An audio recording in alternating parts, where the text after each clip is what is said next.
퇴근하고 집에 돌아왔을 때 평생을 교직에 몸담으며 존경받아온 저의 어머니가 차가운 부엌구 속에 쪼그려 앉아 식은 밥을 김치 한 조각에 드시고 계셨습니다. 시어머니는 팔짱을 낀 채 부엌 입구에 서서 경멸이 가득한 목소리로 말했습니다. 시골 사람은 멍석 깔아준 부엌 바닥이 제자리 아니겠어요. 어디 겸상을 하려고.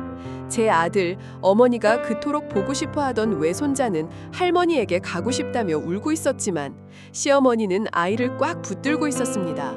할머니는 더러워서 병 엄가. 심장이 산산조각 나는 것 같았습니다.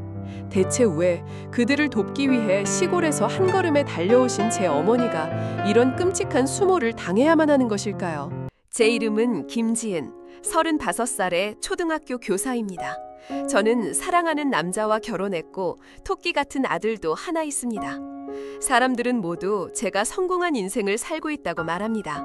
강남의 번듯한 아파트, 사업을 하는 시댁, 그리고 다정한 남편까지. 겉으로 보기에 제 삶은 부족할 것 하나 없는 완벽한 그림이었습니다. 하지만 그 화려한 액자 속에 담긴 제 하루하루는 살얼음판을 걷는 듯 위태롭고 차가웠습니다. 이 집에서 저는 온전한 나일 수 없었습니다. 저는 최 사장댁 며느리이자 민준 씨의 아내일 뿐이었습니다.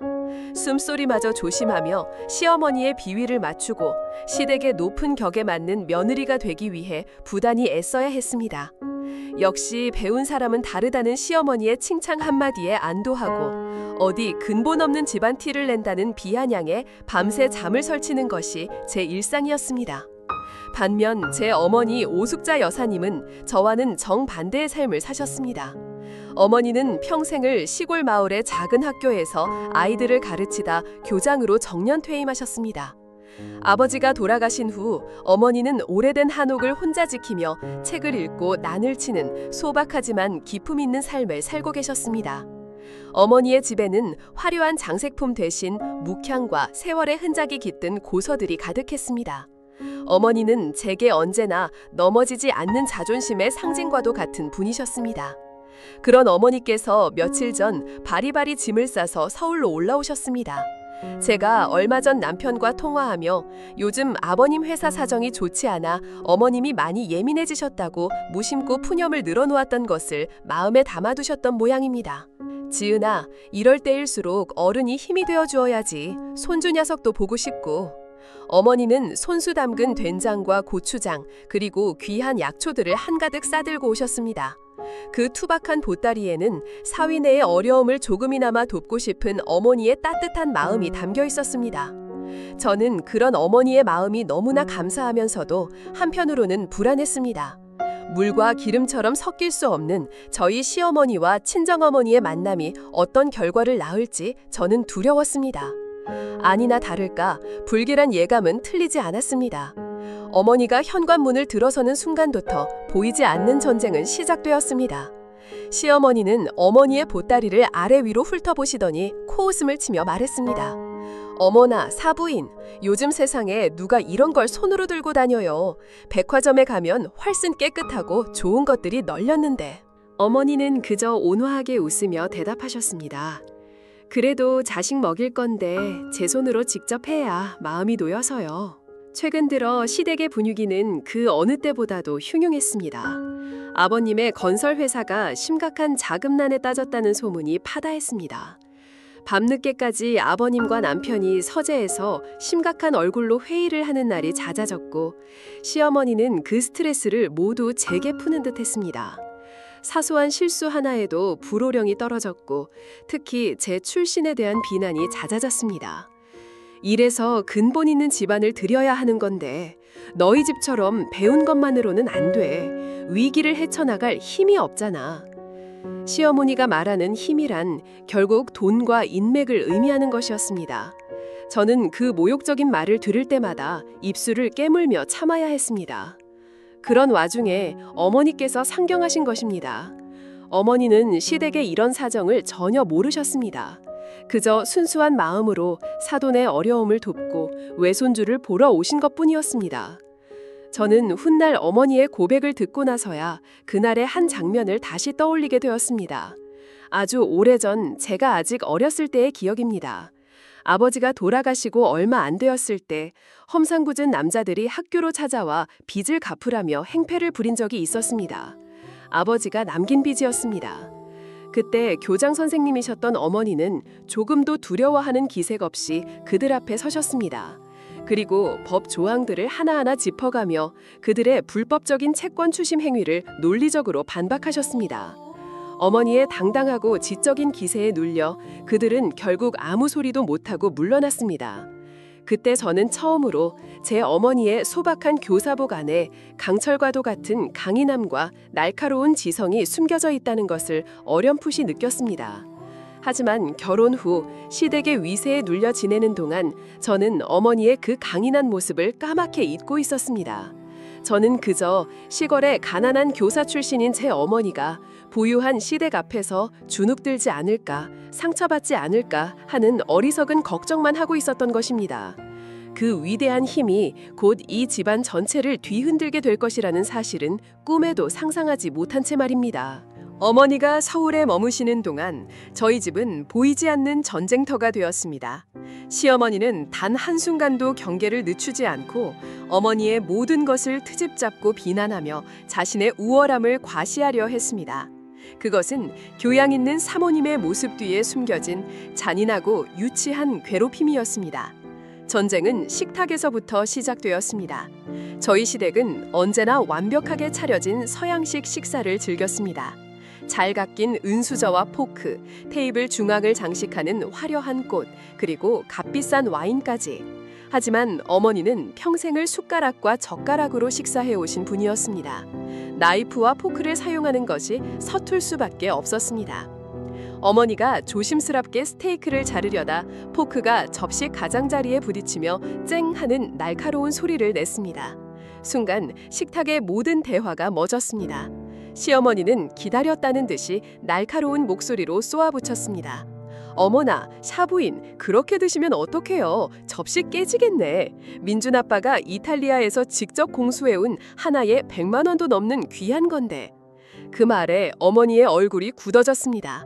저는 너무나 죄송하고 창피해서 당장이라도 쥐구멍에 숨고 싶었습니다. 죄송합니다. 안 사돈, 제가 실수를... 어머니가 사과하려 했지만 시어머니는 말을 잘랐습니다. 됐어요. 뭘 알고나 하셨겠어요. 역시 사람은 살던 대로 살아야 하나 봐요. 괜히 격식 차리는 자리에 모셨대가 서로 불편하기만 하고. 그날 이후 시어머니는 노골적으로 어머니를 식탁에서 배제하기 시작했습니다. 다음 날 아침 시어머니는 주방에서 일하는 아주머니에게 이렇게 말했습니다. 물론 어머니가 다 들을 수 있는 큰 목소리로요.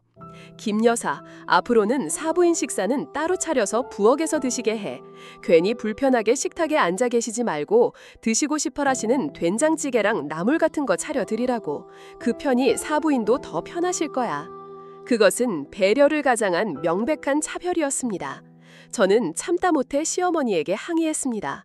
어머니, 어떻게 그러실 수가 있어요? 손님으로 오신 분께. 그러자 시어머니는 기다렸다는 듯이 저를 쏘아보았습니다. 내가 뭘 어쨌다고? 나는 사부인 편하시라고 배려해드린 거야. 시골에서 평생 된장찌개만 드시던 분이 느끼한 스테이크가 입에 맞으시겠니? 그리고 솔직히 말해서 너희 엄마 식사 예절 정말 눈 뜨고 못 봐주겠다. 우리 집안 격 떨어지는 소리 더는 듣고 싶지 않구나. 저는 아무 말도 할 수 없었습니다. 그 순간 부엌에서 모든 것을 듣고 있던 어머니가 조용히 걸어 나오셨습니다. 어머니의 얼굴에는 수치심이나 분노가 아닌 이상할 정도로 평온한 미소가 걸려 있었습니다. 괜찮다, 지은아. 안사돈 말씀이 맞다. 내가 괜히 불편하게 해드렸구나. 나는 부엌에서 혼자 먹는 게 더 편하단다. 신경 쓰지 말거라. 어머니는 그렇게 스스로를 낮추셨습니다. 하지만 저는 알고 있었습니다. 어머니의 그 평온한 미소 뒤에 얼마나 큰 상처와 인내가 숨겨져 있는지를. 가장 잔인한 차별은 제 아들, 즉 어머니의 외손주인 현우를 대하는 태도에서 드러났습니다. 현우는 이제 막 5살이 된 할머니를 무척이나 따르는 아이였습니다. 어머니는 서울에 올라오신 내내 현우를 한 번 안아보는 것을 가장 큰 기쁨으로 여기셨습니다. 하지만 시어머니는 그것조차 허락하지 않았습니다.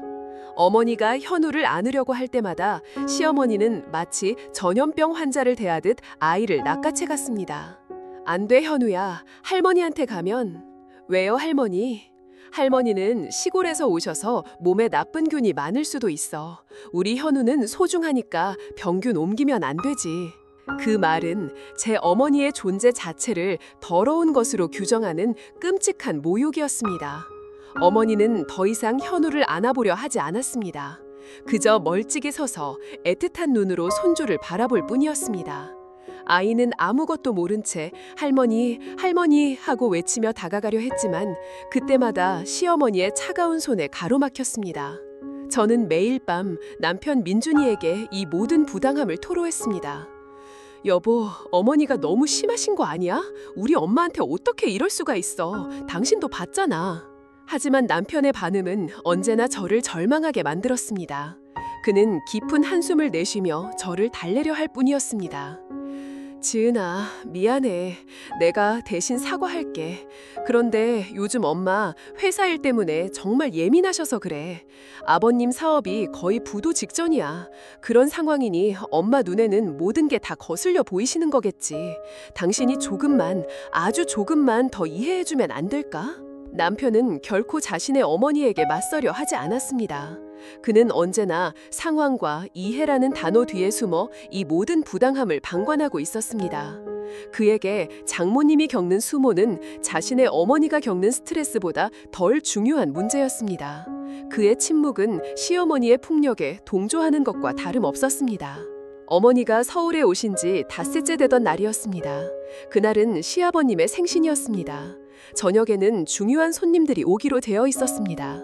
시어머니는 아침부터 집안을 들쑤시며 저와 가정부 아주머니를 닥달했습니다. 어머니는 조용히 자신이 할 수 있는 일을 찾아 도우려 하셨습니다. 거실 한쪽에서 조용히 과일을 깎고 계셨습니다. 그때 시어머니가 날카로운 목소리로 소리쳤습니다. 사부인, 지금 뭐 하시는 거예요? 어머니는 놀라 고개를 들었습니다. 손님들께 내갈 과일인데 그렇게 맨손으로 만지시면 어떡해요? 비위생적이게. 어머니의 손은 평생을 붕필과 책을 만지며 살아오신 세상에서 가장 깨끗한 손이었습니다.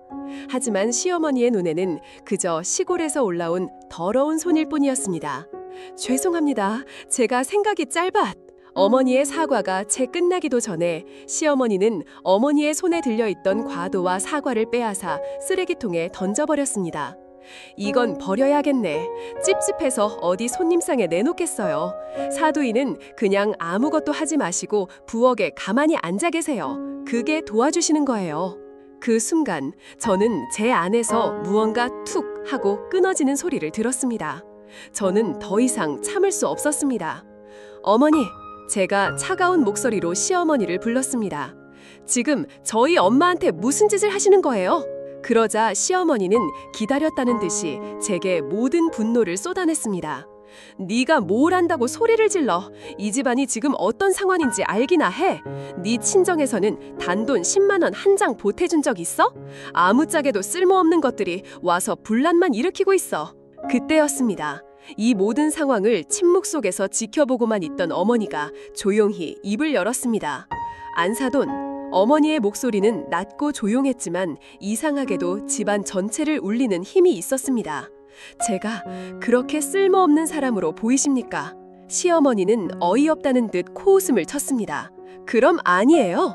평생 시골 학교에서 애들 가르친 거 말고 할 줄 아는 게 뭐가 있으세요? 돈이 있어요? 내세울 만한 인맥이 있어요. 어머니는 대답 대신 조용히 자리에서 일어나 자신의 방으로 들어갔습니다. 그리고 잠시 후 낡은 천가방 하나를 들고 나타나셨습니다.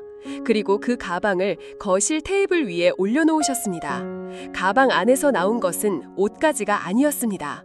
그것은 두꺼운 서류 뭉치와 여러 권의 통장이었습니다. 이것이 제가 평생을 모은 것입니다. 어머니의 말에 시어머니는 물론이고 저조차도 어리둥절한 표정으로 그 물건들을 쳐다볼 수밖에 없었습니다. 그 낡은 가방 안에 과연 무엇이 들어있었던 것일까요? 그 순간에 저는 그것이 저희 가족의 운명을 송두리째 뒤바꿔 놓을 거대한 폭풍의 시작이라는 것을 전혀 알지 못했습니다. 그날 저녁 시아버님의 생신 파티가 시작되었습니다. 거실은 값비싼 선물과 화려한 꽃들로 가득 찼고 시댁의 사업 파트너와 지인들로 북적였습니다. 시어머니와 시아버님은 세상에서 가장 행복한 주엔 행세를 하며 손님들 사이를 오가며 웃음꽃을 피웠습니다. 남편 민준이도 그들 곁에서 늠름하고 자랑스러운 아들 역할을 완벽하게 해내고 있었습니다. 그 화려한 파티 속에서 저와 제 어머니는 완벽한 이방인이었습니다. 어머니는 시어머니의 명령대로 하루 종일 부엌구석의 작은 의자에 조용히 앉아 계셨습니다. 저는 손님들에게 음료를 나르고 빈 접시를 치우는 등 마치 이 집의 며느리가 아닌 가정부처럼 움직여야 했습니다. 몇몇 손님들이 제게 최 사장님 며느님이시죠? 참 미인이시네요 라고 말을 걸어올 때면 시어머니는 재빨리 다가와 대화를 가로챘습니다. 어머, 사모님, 얘는 그냥 일손이 부족해서 돕고 있는 거예요. 저희 집안 사람이라고 하기에는 아직 배울 게 많은 아이랍니다. 그 말은 사람들 앞에서 저를 철저히 깎아내리고 제가 이 집안의 격에 맞지 않는 존재임을 공표하는 것과 다름없었습니다. 저는 수치심에 얼굴이 화끈거렸지만 애써 미소를 지으며 고개를 숙일 수밖에 없었습니다. 파티가 무르익고 모두가 거실에 모여 앉아 담소를 나누는 시간이었습니다. 그때 제 아들 현우가 부엌 쪽으로 달려갔습니다. 아이는 하루 종일 보지 못한 외할머니가 보고 싶었던 모양입니다. 할머니, 할머니! 현우는 어머니의 무릎에 매달리며 재롱을 부렸습니다. 어머니는 순간 환하게 웃으며 손주를 품에 꼭 안으려 했습니다. 바로 그 순간이었습니다. 어디서 천한 것이! 시어머니의 얼음장처럼 차가운 목소리가 거실의 모든 소음을 잠재웠습니다. 시어머니는 성큼성큼 부엌으로 걸어가 어머니의 품에서 현우를 거칠게 떼어냈습니다. 내가 저 아이 몸에 손대지 말라고 했을 텐데요, 사부인. 어머니의 얼굴에서 미소가 사라졌습니다. 안사돈, 현우는 제 손주입니다. 손주. 시어머니는 비웃었습니다. 피는 섞였을지 몰라도 저 아이는 최씨 집안의 귀한 장손입니다. 어디 시골 구석에서 흙이나 만지고 살던 사람의 더러운 손이 닿을 아이가 아니란 말입니다. 그것은 인간에 대한 최소한의 존중마저 저버린 끔찍한 포관이었습니다. 거실에 있던 모든 손님들의 시선이 부엌으로 쏠렸습니다. 그들의 눈에는 동정이 아닌 흥미로운 구경거리를 발견한 듯한 호기심이 어려 있었습니다. 제가 참다 못해 소리쳤습니다. 어머니, 제발 그만하세요.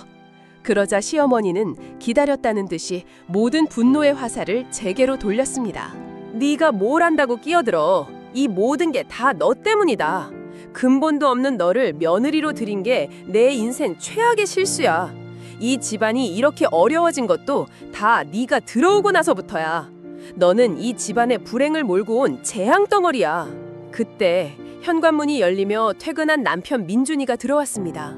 그는 집안의 흉흉한 분위기와 울고 있는 아들, 그리고 서로를 노려보고 있는 세 여자를 보고는 당황한 표정을 지었습니다. 엄마, 지은아, 이게 무슨 일이야? 시어머니는 아들을 보자마자 기다렸다는 듯이 눈물을 쏟아내며 피해자 연기를 시작했습니다. 민준아, 네가 좀 말려보렴. 네 장모님이랑 네 마누라가 이 어미를 잡는구나. 내가 네 아버지 생신상 차리느라 얼마나 고생을 했는데 저 사람들이 다 망쳐놓고 있어. 민준이는 혼란스러운 눈으로 저와 어머니를 바라보았습니다. 저는 절박하게 남편에게 호소했습니다. 여보, 그게 아니야. 어머님이 우리 엄마한테. 하지만 제 말이 채 끝나기도 전에 남편은 제 팔을 거칠게 잡아 끌었습니다. 지은아, 그의 목소리는 분노로 낮게 잠겨 있었습니다. 손님들 다 보시는 앞에서 지금 뭐 하는 짓이야? 무슨 일이 있었든 네가 어른한테 먼저 대드는 건 아니지. 당장 엄마한테 잘못했다고 빌어. 세상이 무너져 내렸습니다. 제 남편은 진실이 무엇인지 들어보려고도 하지 않았습니다. 그는 그저 이 상황을 빨리 무마하고 자신의 어머니를 진정시키는 것에만 급급했습니다. 그의 눈에 상처 입은 제 마음과 모욕당한 제 어머니의 존엄성은 보이지 않았습니다. 그는 완벽하게 저의 적이었습니다. 저는 남편의 손을 뿌리쳤습니다. 싫어. 나는 잘못한 거 없어. 사과해야 할 사람은 내가 아니라 어머님이야. 제 단호한 저항에 시어머니가 실성한 사람처럼 웃기 시작했습니다. 저것 봐라. 이제 아주 본색을 드러내는구나. 그리고는 제 인생에서 가장 끔찍하고 치욕스러운 일이 벌어졌습니다. 시어머니는 부엌 싱크대에 있던 음식물 쓰레기를 담아둔 작은 통을 집어들었습니다. 그리고 그것을 제 어머니를 향해 그대로 쏟아부었습니다. 자, 이게 바로 너희 모녀의 수준이야. 더러운 쓰레기 같은 것들. 김치 쪼가리와 생선 뼈다귀, 그리고 역한 냄새가 나는 음식물 찌꺼기들이 평생을 단정하고 고고하게 살아오신 제 어머니의 머리와 옷 위로 쏟아져 내렸습니다. 순간 세상의 모든 소리가 멎었습니다. 저는 비명조차 지를 수 없었습니다. 그저 눈앞에서 벌어진 지옥 같은 광경을 믿을 수 없다는 듯이 바라볼 뿐이었습니다. 그런데 제 어머니는 그 끔찍한 모욕 앞에서 눈물 한 방울 흘리지 않았습니다. 비명을 지르지도 분노하지도 않았습니다. 어머니는 그저 조용히, 아주 조용히 자신의 옷에 묻은 더러운 오물들을 무표정하게 내려다볼 뿐이었습니다. 그 침묵이 그 어떤 절규보다도 더 무섭고 서늘했습니다. 그리고 어머니는 천천히 고개를 들었습니다. 그 눈빛은 더 이상 온화한 시골 교장 선생님의 눈빛이 아니었습니다. 그것은 모든 것을 잃은 자의, 더 이상 두려울 것이 없는 자의 차갑고 공허한 눈빛이었습니다. 어머님은 시어머니와 시아버지, 그리고 제 남편 민준이를 한 사람 한 사람 아주 천천히 뜯어보듯 바라보았습니다.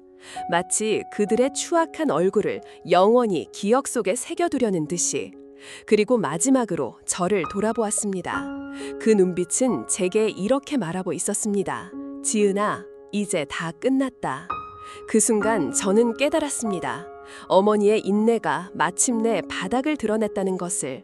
그리고 이제 곧 이 집안에 상상조차 할 수 없는 무서운 폭풍이 몰아치게 될 것이라는 것을. 어머니의 그 침묵은 파멸을 알리는 고요하고도 잔인한 전주곡이었습니다. 모든 것이 바로 그날 밤 돌이킬 수 없이 끝나버렸습니다. 그 지옥 같던 밤이 어떻게 지나갔는지 모르겠습니다. 시어머니가 어머니에게 음식물 쓰레기를 쏟아부은 그 순간 제 세상은 산산조각 났습니다. 손님들은 모두 썰물처럼 빠져나갔고 거실에는 어색하고 냉랭한 침묵만이 감돌았습니다. 남편은 저를 방으로 끌고 들어가 제발 일을 더 크게 만들지 말라며 애원했고 시부모님은 마치 아무 일도 없었다는 듯 자신들의 방으로 들어가 버렸습니다. 그 누구도 어머니에게 다가가 괜찮으시냐고 묻거나 더러워진 옷을 닦아주려 하지 않았습니다. 어머니는 그 차가운 부엌 바닥에 한참을 홀로 서 계셨습니다. 저는 그 모습을 닫힌 방문 너머로 무력하게 지켜볼 수밖에 없었습니다. 제 안에서 무언가가 완전히 부서져 내렸습니다. 남편에 대한 사랑, 시댁에 대한 마지막 남은 존중, 그리고 이 결혼 생활을 어떻게든 지켜내려 했던 제 마지막 희망까지도. 새벽이 되어서야 저는 용기를 내어 방 밖으로 나갔습니다. 어머니는 손님방 침대에 옷도 갈아입지 않은 채 웅크리고 누워 계셨습니다. 불 꺼진 방 안에서 어머니의 등이 자꾸 위태롭게 떨리고 있었습니다. 저는 차마 아무 말도 건네지 못하고 그저 어머니의 등 뒤에서 밤을 지새웠습니다. 엄마, 미안해. 그 말 한마디가 목구멍까지 차올랐지만 끝내 뱉어낼 수 없었습니다. 제 사과가 어머니가 겪은 그 끔찍한 수모에 대한 위로가 될 수는 없을 테니까요. 다음 날 아침 저는 남편에게 이혼을 요구했습니다. 우리 여기서 끝내자. 제 말에 남편은 경악했습니다. 지은아, 제발 이러지 마. 내가 잘못했어. 내가 어제는 너무 경황이 없어서 내가 엄마한테 대신 사과드릴게, 응? 하지만 그의 사과는 너무 늦었습니다. 저는 그의 눈을 똑바로 쳐다보며 차갑게 말했습니다. 아니, 당신은 사과할 자격 없어. 당신은 어젯밤 내 남편이 아니라 당신 엄마의 아들이었으니까. 저는 짐을 싸기 시작했습니다. 이 집에서 제가 가져갈 것은 많지 않았습니다. 제 옷가지 몇 벌, 그리고 아들 현우의 물건들이 전부였습니다. 이 집의 모든 화려한 가구와 값비싼 물건들은 이제 제게는 역겨운 위선의 상징일 뿐이었습니다. 제가 현우의 손을 잡고 집을 나서려 할 때 어머니가 방에서 나오셨습니다. 놀랍게도 어머니의 얼굴은 평소와 다름없이 평온했습니다. 밤새 고통 속에 잠 못 이루셨을 텐데도 그 얼굴에는 어떠한 상처나 분노의 흔적도 보이지 않았습니다. 오히려 그 평온함이 저를 더 불안하게 만들었습니다. 지은아, 잠시만 기다리거라. 어머니는 저를 만류하고는 시부모님과 남편이 모여있는 거실로 향했습니다. 세 사람은 마치 개선장군처럼 의기양양한 표정으로 소파에 앉아 있었습니다. 저와 어머니가 이 집에서 쫓겨나듯 나가는 것을 승자의 여유로움으로 지켜보고 있었던 것입니다. 어머니는 그들 앞에 멈춰 섰습니다. 그리고 전날 밤 거실 테이블 위에 올려두었던 그 낡은 천가방을 다시 한번 그들 앞에 내려놓았습니다. 안사돈, 그리고 최서방. 어머니의 목소리는 낭낭하게 거실을 울렸습니다. 어제 제가 쓸모없는 사람이라고 하셨지요? 시어머니는 비웃었습니다. 이제 와서 뭘 어쩌시라고요? 어머니는 대답 대신 가방에서 두꺼운 통장 몇 권과 서류 뭉치 하나를 꺼내 테이블 위에 펼쳐놓았습니다. 이것은 제가 평생을 모은 것입니다. 그리고 제 남편이, 즉 지은이 아버지가 제게 남겨준 유산입니다. 시어머니는 통장을 경멸하듯 쳐다보았습니다. 고작 그 푼돈으로 뭘 하시겠다고, 어디 가서 월세방이라도 얻으시게요. 어머니는 웃었습니다. 아주 맑고 투명한 웃음이었습니다. 안사돈께서 한번 직접 확인해 보시지요. 호기심이 동했는지 시어머니가 마지못해 통장을 집어들었습니다. 그리고 첫 페이지를 펼치는 순간 그녀의 얼굴이 그대로 굳어버렸습니다. 그녀의 눈이 믿을 수 없다는 듯이 커졌고 손이 가늘게 떨리기 시작했습니다. 옆에 있던 시아버지와 남편도 이상한 낌새를 채고 통장을 함께 들여다보았습니다. 그리고 그들의 얼굴에도 똑같은 경악의 빛이 떠올랐습니다. 통장에 찍힌 잔액은 그들이 상상조차 할 수 없는 액수였습니다. 300억 원. 뭐야? 이게 어떻게? 시어머니는 말을 더듬었습니다. 어머니는 이어서 다른 서류 뭉치를 그들 앞에 펼쳐 보였습니다. 그것은 제주도에서도 가장 노른자 땅으로 꼽히는 거대한 감귤 농장과 임야에 대한 소유권 등기 서류였습니다. 감정가액만 해도 수백억 원을 호가하는 땅이었습니다. 제 남편은 평생을 청렴한 공무원으로 살았지만 사실은 제주도에서 대대로 땅을 지켜온 유서 깊은 집안의 마지막 후손이었습니다. 이 모든 것은 남편이 제게 남기고 간 마지막 선물이었습니다. 거실 안에는 숨막히는 침묵이 흘렀습니다. 시댁 식구들은 마치 유령이라도 본 사람들처럼 넋이 나간 표정으로 서류와 어머니의 얼굴을 번갈아 쳐다볼 뿐이었습니다. 그들이 평생을 무시하고 경멸했던 시골뜨기 안사돈이 사실은 자신들과는 비교도 할 수 없는 엄청난 부자였다는 사실. 그 진실의 무게가 그들의 오만했던 자존심을 산산이 부수고 있었습니다. 저는 그제야 깨달았습니다. 어머니가 서울에 올라오신 진짜 이유를. 어머니는 처음부터 이 모든 것을 알고 계셨습니다. 시댁의 회사가 부도 위기에 처했다는 사실을, 그리고 그들을 돕기 위해 이 돈을 가지고 오셨던 것입니다. 어머니는 사돈의 도리를 다하기 위해 평생을 아껴 모은 재산을 내어주려 하셨던 것입니다. 하지만 그들의 오만과 멸시가 어머니의 마지막 선의마저 짓밟아 버렸습니다. 어머니는 그들을 향해 차갑고 단호한 목소리로 말했습니다. 저는 이 돈으로 당신들을 도우려 했습니다. 내 딸 지은이가 이 집안의 며느리로서 더 이상 기죽지 않고 살기를 바랐습니다. 하지만 당신들은 내 마지막 진심마저 쓰레기통에 처박아 버렸습니다. 어머니는 잠시 말을 멈추고 저를 돌아보았습니다. 그 눈빛에는 딸에 대한 미안함과 사랑이 가득 담겨 있었습니다. 지은아, 이제 다 끝났다. 이런 집안에서 더 이상 고통받을 필요 없다. 이혼하거라. 엄마랑 현우랑 우리 셋이서 새로 시작하자. 그리고 어머니는 다시 시댁 식구들을 향해 마지막 선언을 했습니다. 그것은 단순한 선언이 아니었습니다. 그것은 한때 교장으로서 수백 명의 학생들을 호령했던 한 인간의 존엄함이 담긴 준엄한 심판의 목소리였습니다. 당신들은 돈이 사람의 격을 만든다고 믿었지요. 하지만 당신들은 틀렸습니다. 돈이 아니라 사람에 대한 존중이 바로 그 사람의 격을 만드는 것입니다. 그리고 당신들은 스스로의 격을 어젯밤 그 더러운 쓰레기통에 처박아 버렸습니다. 어머니는 저와 현우의 손을 잡고 그 지옥 같던 집을 나섰습니다.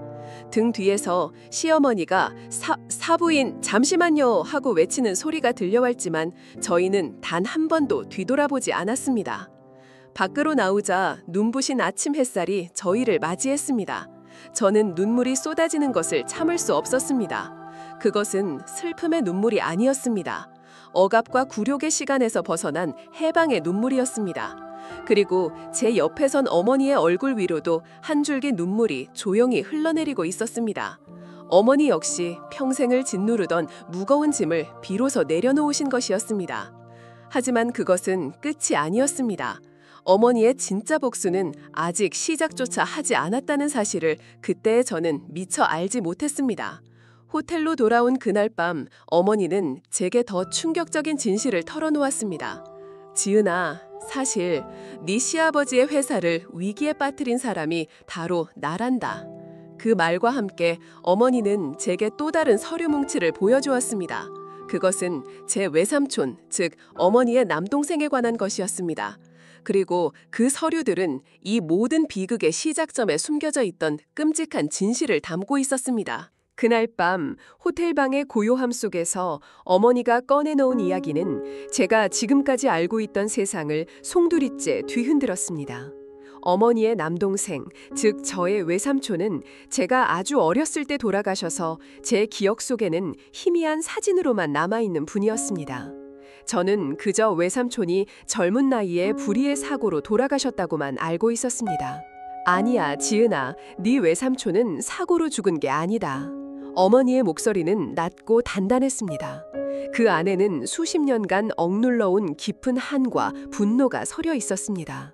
네 외삼촌은 바로 네 시아버지 최동건 때문에 죽은 거란다. 어머니가 펼쳐놓은 서류들은 20년 전의 낡은 신문기사 스크랩과 빛바랜 재판 기록, 그리고 외삼촌이 마지막으로 남긴 피 묻은 유서의 사본이었습니다. 20년 전 젊고 유능한 건축가였던 제 외삼촌은 당시 신생 건설사였던 최동건의 회사와 함께 제주도에서 대규모 리조트 건설 프로젝트를 진행하고 있었습니다. 하지만 최동건은 공사비를 빼돌리기 위해 설계도를 무시하고 값싼 불량자재를 사용했습니다. 외삼촌은 이 사실을 알고 최동건의 비리를 세상에 폭로하려 했습니다. 하지만 공사 완공을 며칠 앞두고 외삼촌은 공사 현장에서 의문의 추락사고로 사망했습니다. 경찰은 단순 실족사로 사건을 종결했고 최동건은 외삼촌의 죽음으로 받게 된 거액의 보험금으로 회사를 키워 지금의 자리에 올랐던 것입니다. 나는 네 외삼촌의 억울한 죽음을 밝히기 위해 평생을 싸웠다. 하지만 돈과 권력 앞에서 진실은 번번이 짓밟혔지. 어머니의 눈에서 뜨거운 눈물이 흘러내렸습니다. 저는 아무 말도 할 수 없었습니다. 제 남편의 아버지가 바로 제 어머니의 동생을 죽음으로 몰아넣은 원수였다는 사실. 이 끔찍한 악연의 고리가 저를 숨막히게 했습니다. 네가 민준이를 사랑한다고 했을 때 나는 정말 피를 토하는 심정이었다. 하지만 나는 네 행복을 위해 이 모든 진실을 가슴에 묻기로 결심했었다. 네가 원수의 며느리가 되는 것을 눈을 감고 허락했던 거다. 저는 어머니 앞에 무릎을 꿇고 울었습니다. 제가 얼마나 어리석었고 어머니의 깊은 슬픔을 얼마나 외면해 왔는지를 깨달았기 때문입니다. 그날 밤 저희 모녀는 서로를 부둥켜 안고 한참을 울었습니다. 그리고 동이틀 무렵 어머니는 눈물을 닦고 비장한 표정으로 제게 말했습니다. 지은아, 이제 이 지긋지긋한 악연을 엄마 손으로 직접 끊어댈 것이다. 더 이상은 그 누구도 우리를 얕보거나 짓밟게 두지 않을 것이다. 그 순간 제 눈앞에 서 계신 분은 더 이상 제가 알던 온화한 시골 교장 선생님이 아니었습니다. 그녀는 동생의 원수를 갚고 딸의 존엄함을 되찾기 위해 수십 년을 기다려온 복수의 화신이었습니다. 다음 날 아침 어머니의 전쟁은 본격적으로 시작되었습니다. 그 전쟁에는 총과 칼이 필요 없었습니다. 어머니의 무기는 평생을 쌓아온 지성과 막대한 재력, 그리고 치밀한 계획이었습니다. 어머니는 가장 먼저 오랜 친구이자 국내 최고의 로펌 대표인 박영진 변호사에게 연락을 취했습니다. 호텔 스위트룸에 차려진 임시작전본부에서 저는 평생을 교사로만 살아오신 어머니의 또 다른 모습을 목격했습니다. 어머니는 박 변호사와 함께 최동건의 회사를 합법적으로 무너뜨릴 수 있는 방법을 논의했습니다. 그녀의 입에서는 제가 평소에는 들어보지도 못했던 적대적 M&A, 채권 매입을 통한 경영권 압박, 주주총회에서의 위임장 대결과 같은 전문 용어들이 막힘없이 흘러나왔습니다. 알고 보니 어머니는 남편이 남긴 유산을 지난 수십 년간 전문 펀드 매니저들의 도움을 받아 체계적으로 관리하고 불려왔던 것입니다. 그녀는 겉으로는 소박한 시골 교사로 살았지만 이면에서는 거대한 자산을 움직이는 보이지 않는 손이었습니다. 어머니의 첫 번째 공격은 최동건 회사의 부채를 사들이는 것이었습니다. 최동건의 회사는 현재 은행빚과 사채에 시달리며 간신히 버티고 있었습니다. 어머니는 막대한 현금을 동원하여 회사의 채권을 비밀리에 그리고 아주 싼 값에 사들였습니다. 불과 며칠 만에 최동건 회사의 가장 큰 채권자는 그가 평생을 무시하고 경멸했던 안사돈 오숙자 여사가 되었습니다. 이제 어머니는 언제든지 최동건의 회사를 법정 관리에 넘겨버릴 수 있는 막강한 칼자루를 쥐게 된 것입니다. 동시에 어머니는 박 변호사를 통해 20년 전 외삼촌의 죽음에 대한 재수사를 검찰에 청구했습니다. 어머니는 수십 년간 아무도 모르게 그날의 진실을 증명할 증거들을 모아오고 있었습니다. 당시 현장에 있었던 인부의 증언, 최동건이 불량자재를 사용했다는 내부 고발자의 녹취록, 그리고 최동건과 외삼촌이 심하게 다투는 것을 목격했다는 사람들의 진술서까지. 세 번째 공격은 언론을 이용한 것이었습니다. 어머니는 평생을 교육계에 몸담으며 쌓아온 인맥을 총동원했습니다. 그녀의 제자 중에는 이제 사회부의 중견 기자가 된 사람도 있었고 유력 시사 프로그램의 PD가 된 사람도 있었습니다. 어머니는 그들에게 20년 전에 묻혀버린 진실과 최동건 회장의 비윤리적인 경영 실태에 대한 자료들을 넘겨주었습니다. 거대한 폭탄이 터지기 직전에 팽팽한 긴장감이 감돌았습니다. 이 모든 일이 진행되는 동안 시댁 식구들은 아무것도 모르고 있었습니다. 그들은 당장 회사를 살릴 300억 원이라는 돈에 눈이 멀어 매일같이 제게 전화를 걸어왔습니다. 지은아, 어머니 마음은 좀 풀리셨니? 우리가 정말 잘못했다. 제발 어머니 좀 설득해다오. 남편 민준이의 목소리는 비굴하고 절박했습니다. 시어머니는 한술 더 떴습니다. 그녀는 매일 아침 제가 묵고 있는 호텔로 온갖 비싼 선물과 보약을 보내왔습니다. 그리고 사랑하는 며느리에게라는 역겨운 문구가 적힌 손편지를 한 개 보냈습니다. 어머니는 그 모든 것을 차가운 미소로 지켜볼 뿐이었습니다. 지은아, 저들을 보거라. 저것이 바로 돈 앞에 무릎 꿇은 인간의 추악한 모습이다. 며칠 뒤 어머니는 시댁 식구들을 호텔 스위트룸으로 초대했습니다. 투자 문제를 최종적으로 논의하자는 명목이었습니다. 그들은 한껏 기대에 부풀어 가장 좋은 옷을 차려입고 약속 장소에 나타났습니다. 그들의 얼굴에는 이제 모든 것이 해결되었다는 안도감과 촌스러운 시골 할머니를 구워 삶았다는 교활한 미소가 걸려 있었습니다. 호텔 스위트룸의 문이 열리고 시댁 식구들이 안으로 들어섰습니다. 시어머니는 값비싼 모피 코트를 입고 있었고 시아버지는 권위적인 미소를 짓고 있었습니다. 남편 민준이는 그들 뒤에서 어색하지만 기대에 찬 표정으로 서 있었습니다. 그들은 마치 개선 장군처럼 의기양양하게 스위트룸 거실 중앙으로 걸어 들어왔습니다. 그들을 맞이한 것은 완전히 다른 사람이 된 제 어머니였습니다.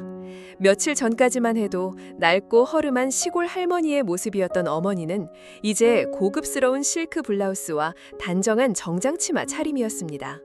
머리는 우아하게 손질되어 있었고 옅은 화장까지 한 그 모습은 평생을 교육계에 몸담아온 지성인의 기품과 거대한 자산을 움직이는 사업가의 카리스마를 동시에 뿜어내고 있었습니다. 어머나, 사부인, 못 본 며칠 사이에 아주 딴 사람이 되셨네요.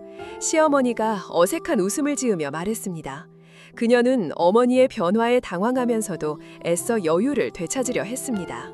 앉으시지요, 안사돈. 그리고 최 사장님과 민준 서방도. 어머니의 목소리는 부드러웠지만 그 안에는 감히 거역할 수 없는 위엄이 서려 있었습니다. 시댁 식구들은 마치 약속이라도 한 듯 쭈뼛거리며 소파에 앉았습니다. 저는 어머니 옆에 서서 이 모든 광경을 조용히 지켜보았습니다. 차는 들지 않으셔도 좋습니다. 어차피 곧 나가셔야 할 테니까요. 어머니의 말에 시댁 식구들의 얼굴이 순간 굳어졌습니다. 시아버지가 헛기침을 하며 본론을 꺼냈습니다. 하하, 사부인, 성격이 급하시군요. 그래서 투자건은 어떻게 결정하셨습니까? 어머니는 대답 대신 테이블 위에 놓여있던 리모컨의 버튼을 눌렀습니다.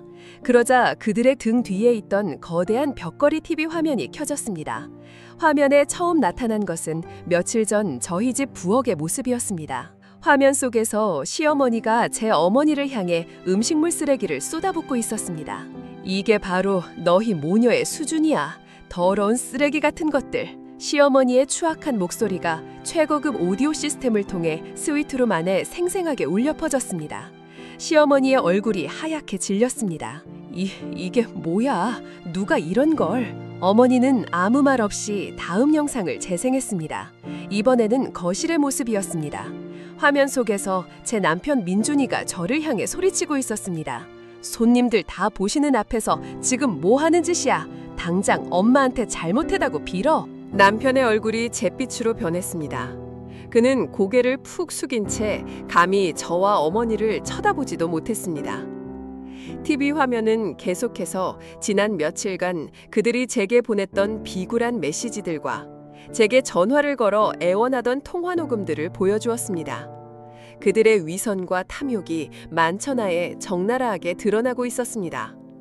이 모든 것이 제가 그 집을 나오기 전 집안 곳곳에 몰래 설치해두었던 초소형 카메라에 녹화된 것들이었습니다. 어떠십니까, 최 사장님? 어머니가 시아버지를 향해 물었습니다. 이것이 당신들 가족의 진짜 격이라는 것입니까? 시아버지는 아무 말도 하지 못했습니다. 그의 얼굴은 분노와 수치심으로 붉게 달아올라 있었습니다. 시어머니가 이성을 잃고 소리쳤습니다. 그래서 지금 우리를 협박이라도 하겠다는 거예요? 이런 걸 공개해봤자 서로 망신만 당할 뿐이에요.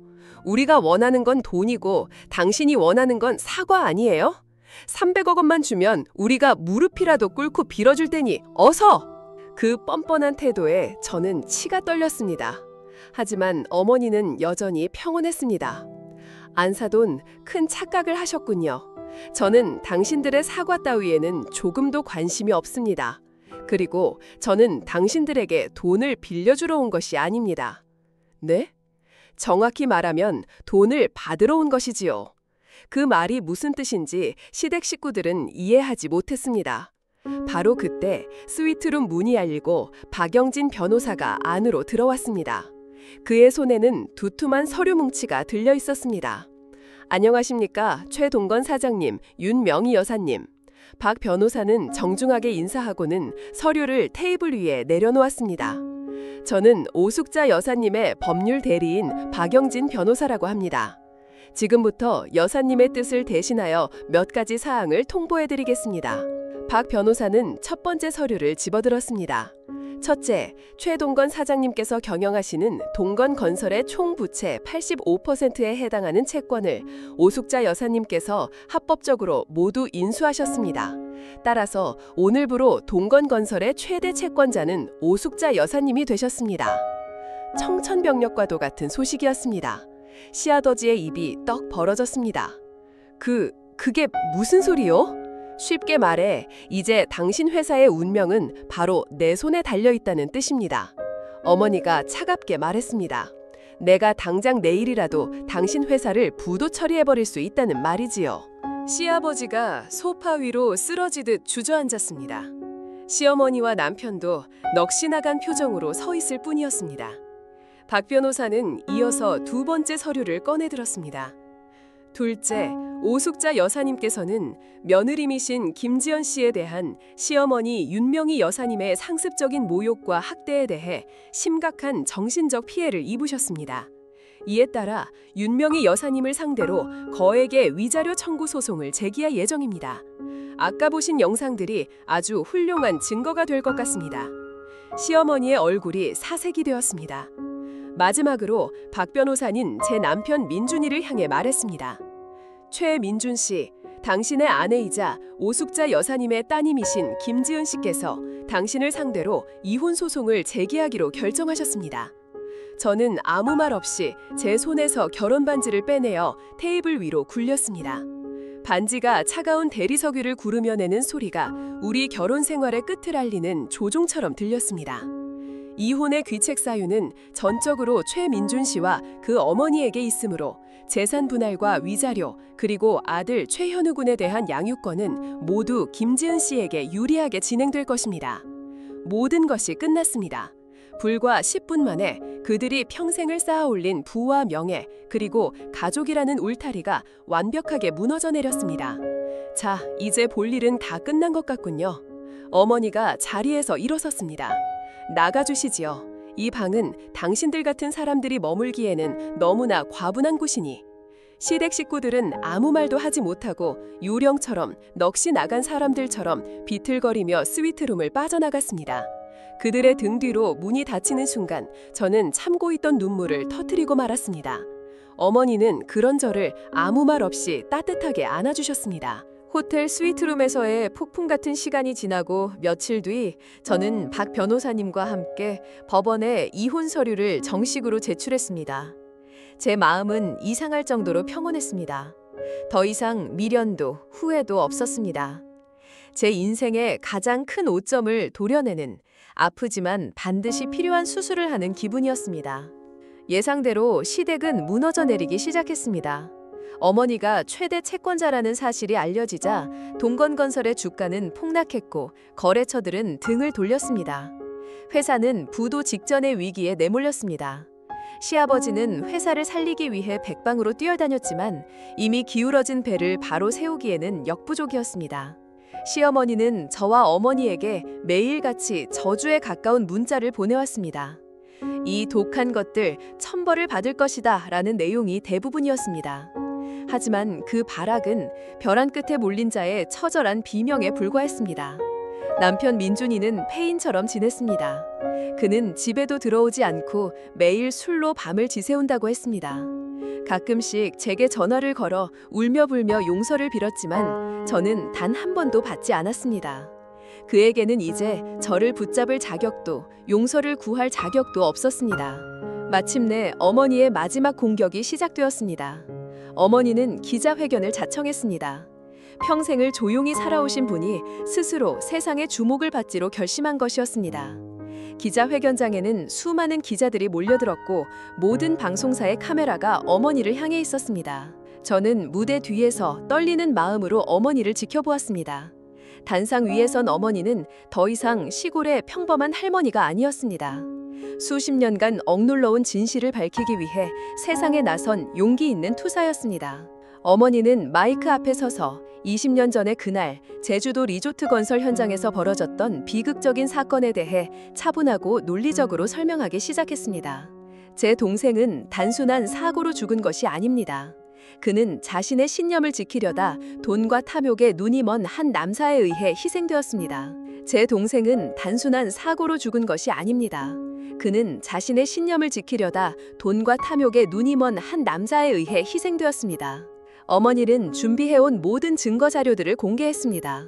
최동건이 불량자재를 사용했다는 내부 고발자의 녹취록, 외삼촌의 죽음 직전 두 사람이 심하게 다투는 것을 목격했다는 증인의 진술서, 그리고 외삼촌이 마지막으로 남긴 피 묻은 유서.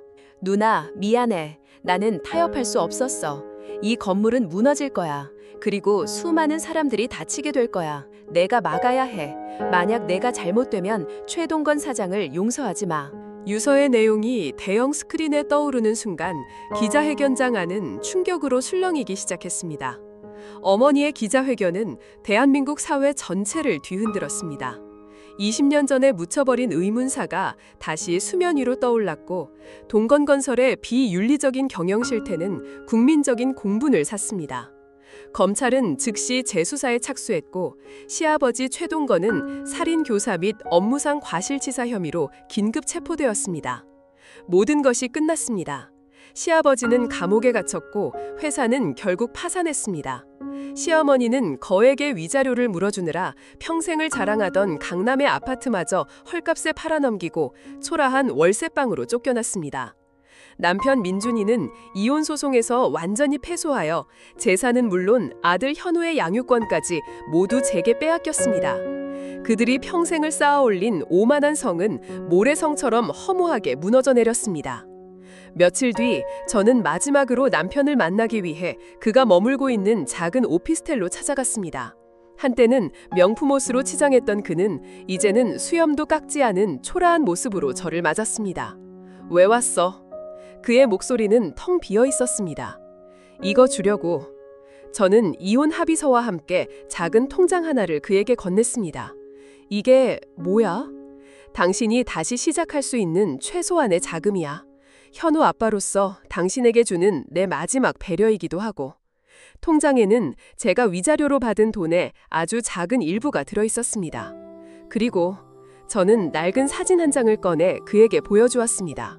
그것은 제가 아주 어렸을 때 저희 가족과 외삼촌이 함께 제주도 바닷가에서 찍은 사진이었습니다. 사진 속에서 젊은 시절의 어머니와 천사처럼 웃고 있는 외삼촌, 그리고 아무것도 모른 채 행복하게 웃고 있는 어린 제 모습이 있었습니다. 당신 아버지가 빼앗아간 것이 단순히 돈이나 명예가 아니었다는 걸 당신이라도 알았으면 해. 당신 아버지는 한 사람의 목숨과 한 가족의 행복을 송두리째 짓밟아버린 거야. 남편은 사진을 받아들고 한참을 말없이 내려다보았습니다. 그리고 그의 눈에서 뜨거운 눈물이 뚝뚝 떨어져 내렸습니다. 그것은 제가 처음 보는 그의 진정한 참회의 눈물이었습니다. 미안하다, 지은아. 정말 미안하다. 저는 아무 말 없이 돌아섰습니다. 그것이 제가 그에게 해줄 수 있는 마지막 말이었습니다. 모든 폭풍이 지나가고 저는 어머니와 함께 제주도로 내려왔습니다. 외삼촌이 남긴 거대한 감귤 농장이 있는 곳이었습니다. 저희는 낡은 농가주택을 개조하여 새로운 보금자리를 꾸몄습니다. 어느 맑은 날 어머니와 저는 외삼촌의 묘를 찾았습니다. 묘비 옆에는 20년의 세월 동안 비바람을 맞으며 자라난 야생화가 가득 피어 있었습니다. 동생아, 이제 편히 눈 감아라. 누나가 이제야 네 원한을 풀어주었다. 어머니는 묘비를 어루만지며 나지막이 속삭였습니다. 그 모습을 보며 저는 비로소 깨달았습니다. 어머니의 복수는 증오에서 비롯된 것이 아니었다는 것을. 그것은 억울하게 죽은 동생의 명예를 되찾고 무너져 내린 정의를 바로 세우기 위한 한 인간의 처절하고도 숭고한 투쟁이었다는 것을. 그날 이후 저희 모녀에게는 평화가 찾아왔습니다. 아침이면 새소리에 잠을 깨고, 낮에는 귤 농장을 가꾸고, 저녁이면 붉게 물드는 바다를 바라보며 하루를 마무리했습니다. 아들 현우는 서울의 삭막한 아파트 대신 들넓은 자연 속에서 흙을 만지며 건강하고 밝게 자라났습니다. 가끔씩 서울에서 소식이 들려왔습니다. 시어머니는 화병으로 몸져 누웠고 남편 민준이는 작은 회사에 취직하여 힘겹지만 자신의 힘으로 살아가고 있다고 했습니다. 저는 더 이상 그들의 소식에 마음이 흔들리지 않았습니다. 그들은 이제 제 인생과는 아무 상관없는 머나먼 과거의 사람들이었으니까요. 어느 날 저녁 어머니와 함께 툇마루에 앉아 노을을 바라보고 있을 때였습니다. 어머니가 제 손을 잡으며 조용히 말했습니다. 지은아, 후회하느냐? 저는 어머니를 보며 환하게 웃었습니다. 아니요, 엄마. 단 한순간도 후회하지 않아요. 그렇습니다. 저는 후회하지 않았습니다. 지옥 같던 시간을 통과하며 저는 그 어떤 것보다도 소중한 것을 얻었기 때문입니다. 그것은 바로 제 자신을 되찾을 수 있는 용기, 그리고 제 곁을 든든하게 지켜주는 세상에서 가장 강하고 위대한 어머니라는 존재였습니다. 서울에서의 모든 법적 절차가 끝나고 저는 아들 현우와 함께 어머니가 계신 제주도로 완전히 내려왔습니다. 잿빛 빌딩 숲을 벗어나 에메랄드빛 바다와 싱그러운 귤 향기가 가득한 이곳에서의 삶은 마치 다른 세상에 온 것 같았습니다. 저희는 외삼촌이 남기신 낡은 농가주택을 우리의 손으로 직접 꾸미기 시작했습니다. 페인트를 칠하고 텃밭을 가꾸고 작은 책장을 만들며 우리는 집끝만 아니라 무너져 내렸던 우리의 삶과 마음을 함께 재건하고 있었습니다. 서울에서의 기억은 마치 지독한 열병을 앓고 난 뒤에 희미한 흉터처럼 남아 있었습니다. 최동건 일가의 몰락은 그들이 저지른 죄에 대한 당연한 결과였습니다. 시아버지 최동건은 20년 전의 범죄 사실까지 모두 인정되어 무기징역을 선고받고 감옥에서 여생을 보내게 되었습니다. 시어머니 윤명희는 충격과 화병으로 쓰러져 요양병원에서 외롭게 지내고 있다는 소식을 전해 들었습니다. 그녀가 평생을 자랑하던 부와 명예는 한순간에 신기루처럼 사라져버렸습니다.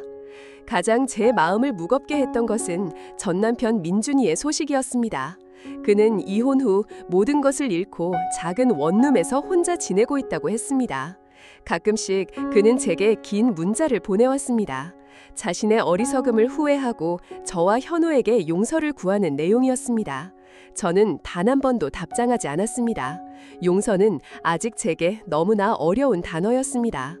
하지만 시간은 강물처럼 모든 상처를 씻어내고 새로운 풍경을 만들어주었습니다. 제주도의 평화로운 일상 속에서 저와 어머니 그리고 현우는 서로에게 가장 든든한 버팀목이 되어주었습니다.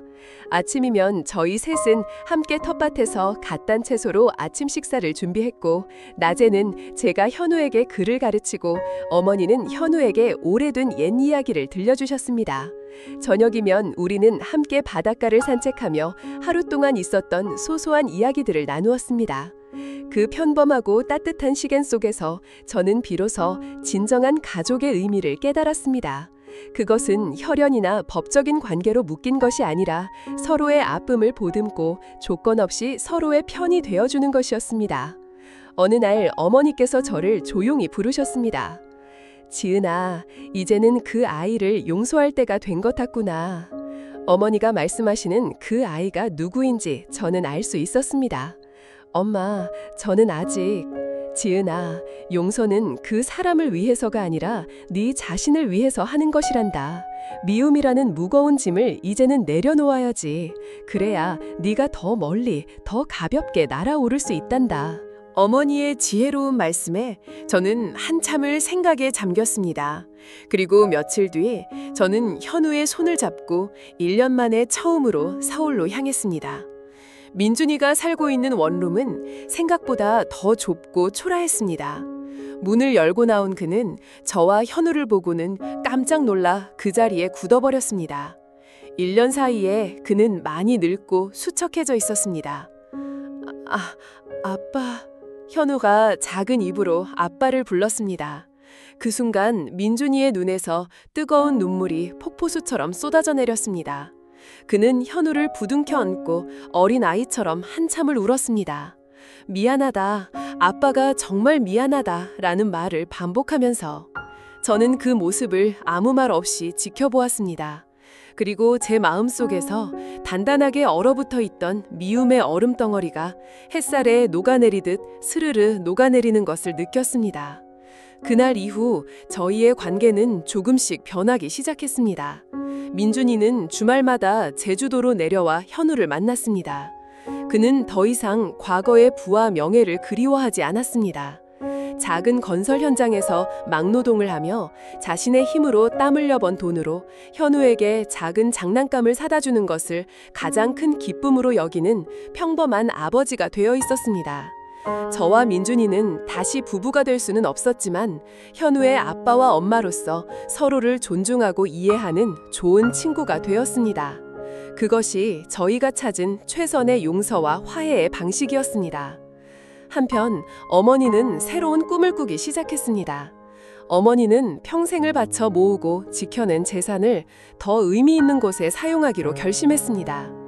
지훈아, 엄마는 이 땅에 아주 특별한 학교를 짓고 싶단다. 어머니가 계획한 학교는 저처럼 결혼 생활에 실패하고 상처 입은 여성들이 아이들과 함께 와서 머물며 새로운 삶을 준비할 수 있는 곳이었습니다. 법률 상담과 심리 치료는 물론 제빵 기술이나 원예 기술 같은 실질적인 직업 교육까지 제공하는 따뜻한 희망의 공동체였습니다. 학교의 이름은 민들레 홀씨 학교라고 지었습니다. 바람에 실려 어디든 날아가 척박한 땅에서도 꿋꿋하게 뿌리 내리고 노란 꽃을 피워내는 민들레처럼 세상의 모든 상처 입은 여성들이 희망의 홀씨가 되어 날아오르기를 바라는 마음을 담았습니다. 몇 년 후 저희의 꿈은 현실이 되었습니다. 귤 농장이 있던 넓은 땅 위에는 아름다운 학교 건물이 들어섰고 전국 각지에서 온 수많은 여성들과 아이들의 웃음소리로 가득 찼습니다. 어머니는 그 학교의 교장 선생님이 되어 제2의 인생을 시작하셨습니다. 저는 그 학교의 교사가 되어 아이들에게 글을 가르치고 상처 입은 엄마들의 마음을 보듬어 주었습니다. 어느 맑은 봄날 학교 운동장에서 작은 축제가 열렸습니다. 아이들은 잔디밭을 뛰어놀고 엄마들은 직접 만든 빵과 음식을 나누며 환하게 웃고 있었습니다. 그 모습을 흐뭇하게 바라보던 어머니께서 제게 나지막이 말씀하셨습니다. 지은아, 보거라. 저것이 진짜 복수란다. 저는 어머니의 말씀의 의미를 깨달았습니다. 진정한 복수는 누군가를 파멸시키는 것이 아니라 그들이 파괴하려 했던 나의 삶을 더욱 아름답고 의미 있게 가꾸어내는 것이었습니다. 불행의 잿더미 위에서 행복의 꽃을 피워내는 것. 그것이야말로 그 어떤 것보다도 통쾌하고 완전한 복수였습니다. 그때 저 멀리서 민중이가 현우의 손을 잡고 걸어오고 있었습니다. 그는 이제 더 이상 어둠 속에 있지 않았습니다. 그는 햇살 속에서 환하게 웃고 있었습니다. 저는 그를 향해, 그리고 저를 향해, 그리고 이 세상의 모든 상처 입은 영혼들을 향해 따뜻한 미소를 지어 보였습니다. 길고 길었던 겨울은 끝났고 제 인생에는 비로소 눈부시게 아름다운 봄이 찾아오고 있었습니다.